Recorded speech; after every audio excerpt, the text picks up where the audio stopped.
Hello everyone, welcome to Vidya Trans. आज देखेंगे volt second balance और एम्पियर सेकंड बैलेंस का क्या कॉन्सेप्ट होता है। कोई भी अगर स्विचिंग सर्किट है तो उसमें बोल्ट सेकंड बैलेंस इंडक्टर के लिए देखते हैं, बोल्ट सेकंड बैलेंस इंडक्टर के लिए और एम्पियर सेकंड बैलेंस कैपेसिटर के लिए। तो बोल्ट सेकंड बैलेंस की हेल्प से हम स्टेडी स्टेट आउटपुट वोल्टेज निकाल सकते हैं। स्टेडी स्टेट आउटपुट वोल्टेज निकाल सकते हैं और कैपेसिटर की एम्पियर सेकंड बैलेंस की हेल्प से हम इंडक्टर की स्टेडी स्टेट करंट निकाल सकते हैं। आई एल निकाल सकते हैं स्टेडी स्टेट, ये वी नॉट। तो सबसे पहले देखते हैं बोल्ट सेकंड बैलेंस क्या होता है। बोल्ट सेकंड बैलेंस क्या होता है, अगर कोई इंडक्टर है तो उसपे कोई किसी कंप्लीट स्विचिंग साइकिल के लिए इंडक्टर पे हम जितना अप्लाइड वोल्टेज इनटू सेकंड, यानी अप्लाइड वोल्टेज और टाइम का मल्टीप्लिकेशन हमेशा जीरो रहता है, यानी VL इंटू TS जीरो रहेगा। स्विचिंग साइकिल में क्या होता है, कभी स्विच ऑन रहता है, एक टाइम पे स्विच ऑफ रहता है, तो इसको ऐसे समझ सकते हैं VL ऑन और T ऑन टाइम के लिए plus VL of into T of, ये हो गया जीरो। ये हो गया हमेशा जीरो होगा। ये है बोल्ट सेकंड, क्योंकि वोल्ट का वोल्टेज का वोल्ट और टाइम का सेकंड, तो इनकी यूनिट के अकॉर्डिंग इसको बोल्ट सेकंड बैलेंस। तो ये रहता है। इसको दूसरे फॉर्म में भी लिखते हैं VL एवरेज इक्वल टू, यानी इंडक्टर के अक्रॉस एवरेज जो करंट एवरेज जो वोल्टेज होगा वो जीरो होगा। या फिर इंडक्टर की अगर इंडक्टर वोल्टेज की वेव फॉर्म है तो उसका जो एरिया होगा, टोटल एरिया, यानी ऐसे समझे VLTS VLDT, ये हमेशा जीरो होगा। किस तरीके से होता है सबसे पहले वो देखते हैं। हाँ, सबसे पहले ये देखेंगे कि VL on T on plus ये वाला एक्सप्रेशन जीरो कैसे होगा। अगर कोई T ऑन टाइम के लिए इतना वोल्टेज है VL ऑन, ये T ऑन टाइम के लिए, तो T ऑफ टाइम के लिए कब हो सकता है ये वाला एक्सप्रेशन जीरो। T ऑफ तो नेगेटिव होगा नहीं, तो VL ऑफ नेगेटिव होना चाहिए, तभी एक्सप्रेशन जीरो हो सकता है। यानी इस तरीके की वेवफॉर्म होगी, ये VL ऑफ हो गया नेगेटिव, ये टोटल हो गया TS, ये ऑफ T ऑफ टाइम। तो इंडक्टर की किस तरीके की वेवफॉर्म आती है, इंडक्टर करंट की वेवफॉर्म इस तरीके से आएगी। तो इसको कैसे प्रूव कर सकते हैं, तो VL हो गया L DIL/dt, तो इसको DIL लिखेंगे IL और इसको 1/L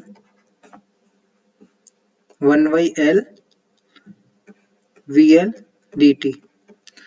तो DIL किस वैल्यू से, लिमिट क्या होगी इसकी IL, इसको जीरो मान लेते हैं। जब स्विचिंग पीरियड स्टार्ट होता है उस पे IL जीरो हो गया, और जब स्विचिंग पीरियड एंड होता है यहाँ पे TS पे, ये IL TS हो गया। तो इंडक्टर करंट एक स्विचिंग पीरियड में IL जीरो से IL TS तक वेरी कर रहा है। तो ये, और जो टाइम कितना है 0 to TS, तो इसको हम कैसे लिखेंगे,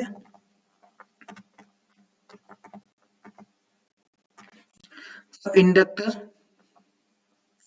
तो ये हो जाएगा IL TS minus IL zero equal to 1/L 0 to TS VL dt। Steady state case में क्या होता है कि जो IL TS है वो IL जीरो के इक्वल रहता है, यानी जो अभी देखा था ये वाली वैल्यू IL TS के इक्वल होगी। यानी जब पीरियड स्विचिंग पीरियड स्टार्ट हो रहा है, जो एंड हो रहा है, जो नेट इंडक्टर करंट में चेंज है वो 0 होना चाहिए, यानी जितना वैल्यू यहाँ है उतनी वैल्यू यहाँ पे होनी चाहिए। तो ये होगी स्टेडी स्टेट केस में 0 होगा, तो ये वाला टर्म 0 हो गया, तो इसको हम लिख सकते हैं, इस वाले टर्म को 1/L 0 to Ts VL dt equal to 0। तो ये आ गया, इसको L को अगर इधर 0 कर देंगे 0 to Ts VL dt, ये हो गया। इसको ये रिप्रेजेंट करता है area under curve, area under curve 0 रहेगा। ये इंडक्टर की जो वेवफॉर्म है उसके जो एरिया है, टोटल एरिया, वो हमेशा 0 होगा। तो ये हो गया। अगर हम 1/Ts को दोनों साइड मल्टीप्लाई कर देंगे, ये बन जाएगा 1/Ts into 0 to Ts VL dt equal to 0। ये वैल्यू क्या रिप्रेजेंट करती है? Average value.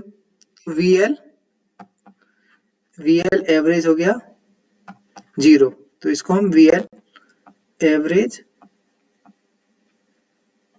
अनअकैडमी के कुछ मॉड्यूल्स भी आए हैं जो लोग गेट 2022 के लिए प्रिपेयर कर रहे हैं, तो वो इन मॉड्यूल्स को भी ज्वाइन कर सकते हैं। विद्या ट्रांस कोड का आप इस्तेमाल करके 10% ऑफ यहाँ पे पा सकते हो। यहाँ पे आप देख रहे होगे जो मॉड्यूल है उनमें से आपके जो इलेक्ट्रिकल के टॉप सब्जेक्ट हैं वो यहाँ पर कवर किए जा रहे हैं, पावर इलेक्ट्रॉनिक्स, पावर सिस्टम और इलेक्ट्रिकल मशीन। तो आप इनको ज्वाइन कर सकते हो। 24 नवंबर से ये स्टार्ट हो रहे हैं, ठीक है। सेम आपका ईसी के लिए है। अगर आप गेट एंड ईएससी की 2022 के लिए प्रिपेयर कर रहे हो तो ईसी के लिए भी आप ये वाला मॉड्यूल देख सकते हो, ठीक है। अगर आपको 10% ऑफ आपको चाहिए तो आप विद्या ट्रांस लाइव कोड का आप इस्तेमाल कर सकते हो। 24 नवंबर से ये सारे कोर्सेज स्टार्ट हो रहे हैं, तो इनमें आप अपने आप को इनरोल कर लीजिए, आपको बहुत बेनिफिट मिलेगा अगर आप गेट 2022 का पेपर देने वाले हैं। Thank you very much.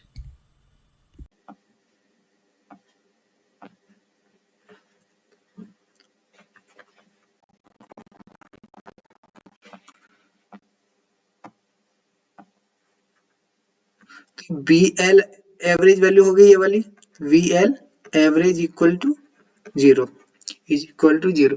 तो अगर इस वाली फॉर्म को इसमें दो पार्ट में डिवाइड कर लेंगे, 0 to T on 0 to T on VL on dt plus T on to T of TS TS तक, और ये VL of into dt equal to 0 होना चाहिए। इसको दो पार्ट में डिवाइड किया, तो VL ऑन क्या है, DC वैल्यू है, तो ये VL ऑन बाहर आ जाएगा, ये T ऑन हो जाएगा, प्लस ये VL ऑफ फिर इसमें बाहर आ जाएगा, VL of into TS minus T on. ये क्या होता है, ये T ऑफ हो गया, तो ये क्या हो गया हमारा expression, VL on into T on plus VL of into T of. इस तरीके से हम इसको ड्राइव भी प्रूव भी कर सकते हैं कि एवरेज वैल्यू जो इंडक्टर की होती है, इंडक्टर वोल्टेज की एवरेज वैल्यू 0 होती है। क्या इसका फिजिकल सिग्निफिकेंस समझेंगे। अगर हमारे पास एक इंडक्टर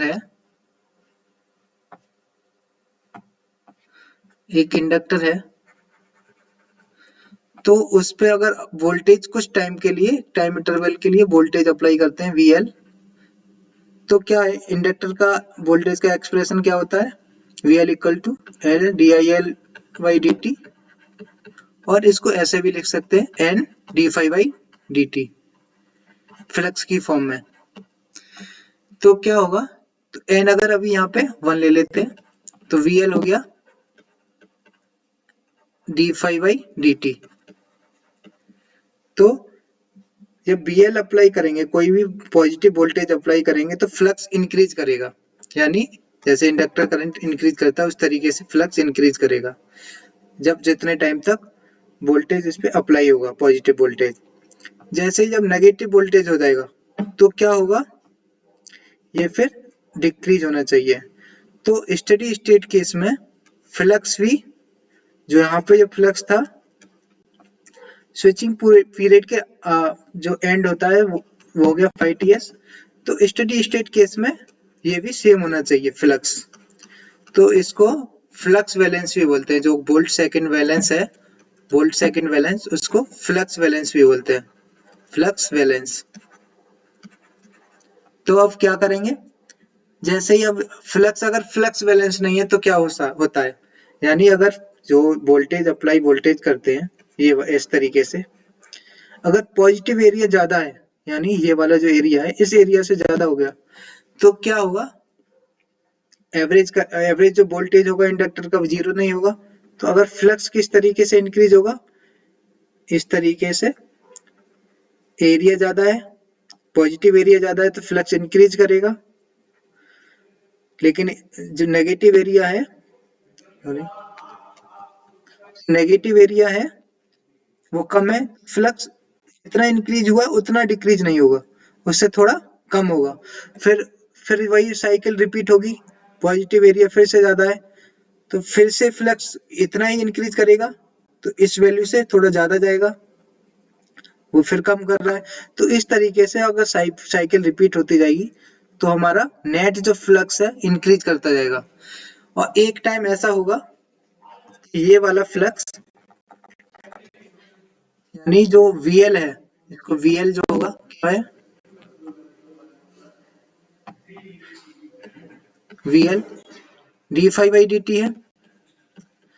तो एक टाइम पे ऐसा होगा कि जो टाइम तो कम लेगा, लेकिन फ्लक्स जो चेंज हो रहा है फ्लक्स में, यानी इस वाले फ्लक्स में ये जो चेंज है वो इंक्रीज होता जाएगा, d∅ इंक्रीज हो जाएगा।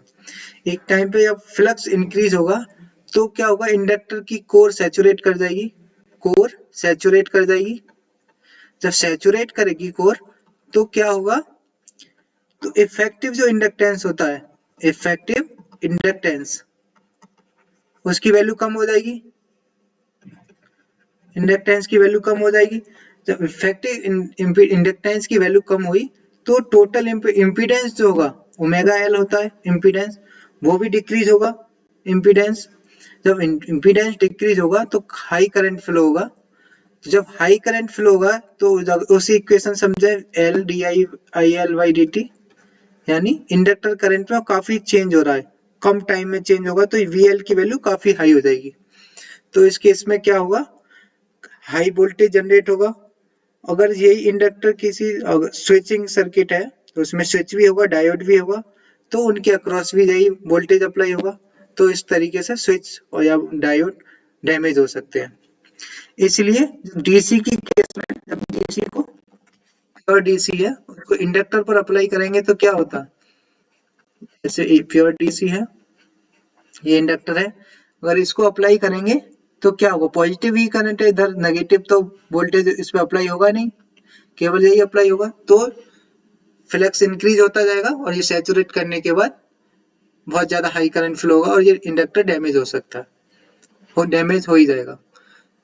तो ये था हमारा वोल्ट सेकंड बैलेंस, या फिर इसको बोले वोल्ट सेकंड बैलेंस या फ्लक्स बैलेंस, यानी फ्लक्स भी हमारे जितना इंक्रीज कर रहा है हाफ, जितनी जो टर्न ऑन टाइम में उतना ही टर्न ऑफ टाइम में डिक्रीज होना चाहिए, फ्लक्स बैलेंस। अब देखते हैं एम्पियर सेकंड बैलेंस क्या होता है।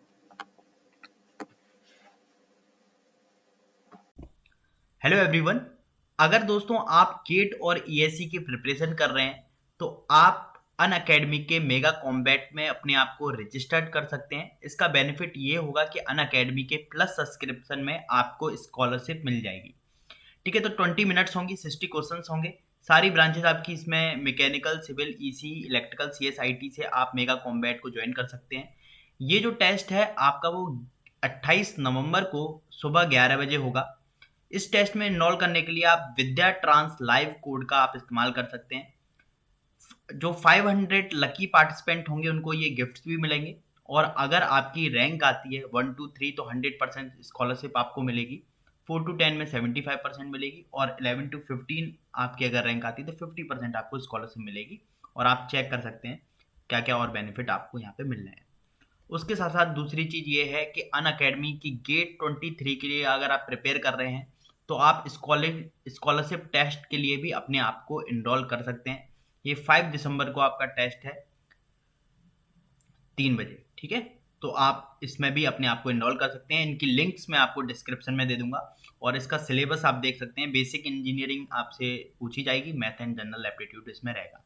देखते हैं एम्पियर सेकंड वैलेंस क्या होता है। एम्पियर सेकंड वैलेंस अब ये क्या है, ये केवल किसके केस में, कैपेसिटर के केस में। जब कैपेसिटर है उस पे वोल्टेज अप्लाई करेंगे, उसके थ्रू जो करंट फ्लो हो रहा है आईसी, जितने टाइम के लिए करंट फ्लो होता है आईसी, इसको ऑन हो गया, into T on plus IC of time पे जो करंट फ्लो हो रहा है इनटू टी ऑफ, ये 0 होगा।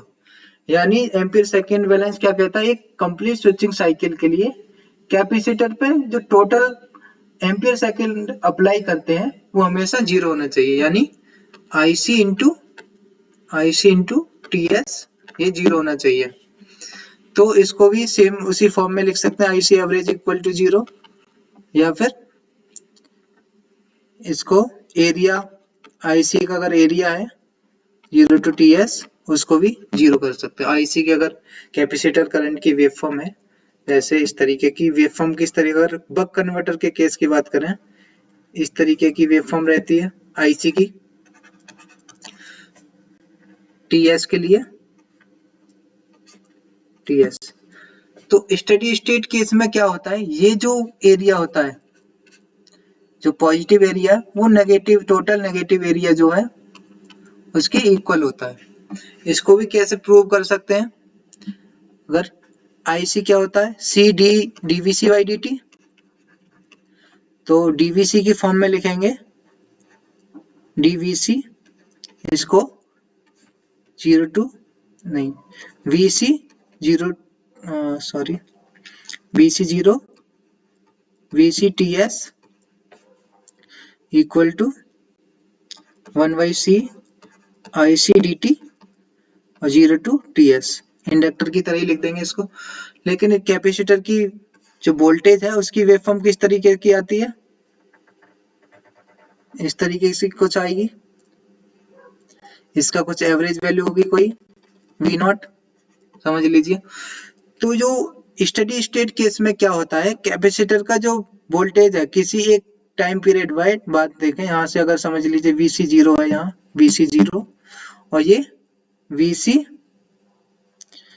टीएस है, तो ये इक्वल होगा अगर स्टेडी स्टेट केस की बात करें। तो इसको कैसे लिखेंगे आगे,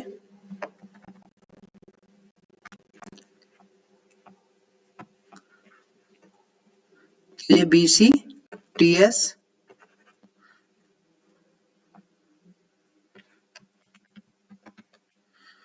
BC TS minus VC 0 equal to 1 by C 0 to TS IC D. तो ये क्या होगा, ये भी ये 0 हो जाएगा, तो 0 to TS IC dt equal to 0। ये आ गया कि एरिया अंडर आईसी कर्व वो 0 रहेगा, और 1 बाई टीएस से मल्टीप्लाई कर देंगे दोनों साइड, तो ये हो जाएगा आईसी एवरेज निकल आएगा, उससे आईसी एवरेज वो भी 0 हो जाएगा।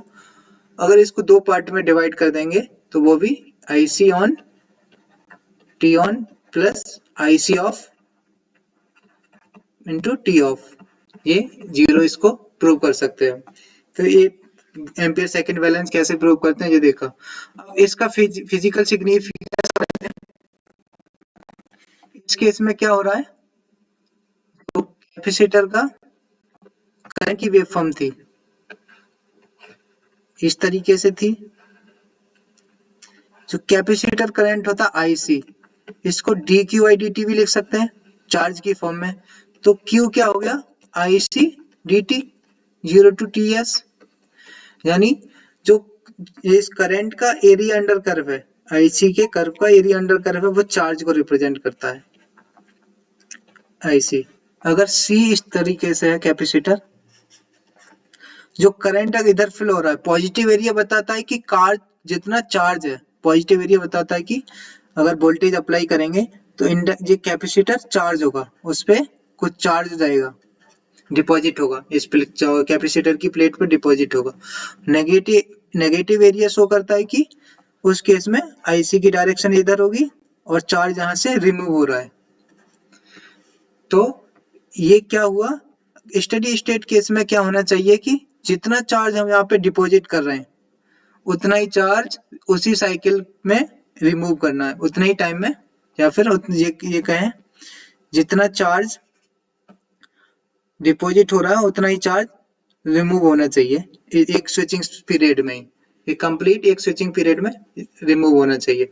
तो जो वोल्टेज रहेगा हमेशा स्टेडी स्टेट केस में रहेगा। अगर मान लो ये पॉजिटिव एरिया अगर ज्यादा है नेगेटिव एरिया से, तो क्या होगा, जो नेट जब इंक्रीज इन वोल्टेज क्या होगा, ज्यादा होगा, कुछ ना कुछ बढ़ेगा। जैसे यहाँ पे वोल्टेज की वेवफॉर्म क्या थी, इस तरीके से थी जब स्टेडी स्टेट केस में था। जब स्टेडी स्टेट केस नहीं होगा तो चार्ज हम ज्यादा डिपॉजिट कर रहे हैं, तो एक टाइम क्या होगा, तो ये वाली वेवफॉर्म ऊपर शिफ्ट करने लगेगी, चार्ज हमेशा इंक्रीज करता जाएगा, तो यानी वोल्टेज भी इंक्रीज करेगा। लेकिन एक टाइम ऐसा आएगा कि कैपेसिटर का वोल्टेज कंटिन्यूअसली इंक्रीज करता जाएगा, लेकिन वोल्टेज इंक्रीज हो रहा है इसका मतलब इस पर चार्ज इंक्रीज हो रहा है, तो चार्ज इतना इंक्रीज हो जाएगा कि कैपेसिटर उसको होल्ड नहीं कर पाएगा। तो कैपेसिटर होल्ड नहीं कर पाएगा तो ये जो कैपेसिटर है वो डैमेज हो जाएगा। इसलिए जब डीसी के केस में अगर डीसी करंट सोर्स है उसको हम कैपेसिटर के साथ सीरीज में कनेक्ट कर दें तो क्या होगा, केवल पॉजिटिव एरिया होगा, क्योंकि डीसी जो है, जो ये वाला करंट है आई, वही कैपेसिटर का करंट आईसी होगा, ये केवल पॉजिटिव एरिया है आईसी। तो क्या होगा, ये एरिया पॉजिटिव ही है हमेशा, तो चार्ज इस पे इंक्रीज करता जाएगा, जो वोल्टेज भी इंक्रीज करता जाएगा। एक टाइम पे काफी चार्ज इंक्रीज हो जाएगा तो ये कैपेसिटर डैमेज हो जाएगा। सिमिलरली हमने बात की थी इंडक्टर के केस में, इंडक्टर पे अगर डीसी वोल्टेज अप्लाई करते हैं, इस केस में वोल्टेज अप्लाई करेंगे तो इंडक्टर जब फ्लक्स कंटिन्यूअसली इंक्रीज करता जाएगा तो इंडक्टर डैमेज हो सकता है। तो ये था वोल्ट सेकंड बैलेंस, या इसको फ्लक्स बैलेंस भी बोलते हैं। इधर कैपेसिटर के केस में क्या था, एम्पियर सेकंड बैलेंस या चार्ज बैलेंस। Thank you.